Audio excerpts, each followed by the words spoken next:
Hello everyone, welcome back to Vandana's world. మా ఇంట్లో వరలక్ష్మి వ్రతం ఇలా జరుపుకుంటున్నామండి. ఎవ్రీ ఇయర్ యాక్చువల్లీ నేను మౌన వ్రతం ఉంటాను, కానీ ఈ ఇయర్ స్పెషాలిటీ ఏంటంటే మనం మాట్లాడుతున్నాము.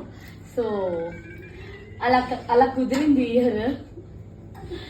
షీ ఈజ్ మై మామ్, అమ్మ వాళ్ళ co-sister, and she is my sister. So introducing my mom and my sister. పసుపు మనం ఇలా వాయినం ఇస్తాము. మనం పసుపు, కుంకుమ, గంధము అనేది తప్పకుండా ఇవన్నీ ఇవ్వాలండి. ఈ రోజు ప్రత్యేకత. తర్వాత వాయినం ఇలా ఇస్తాము.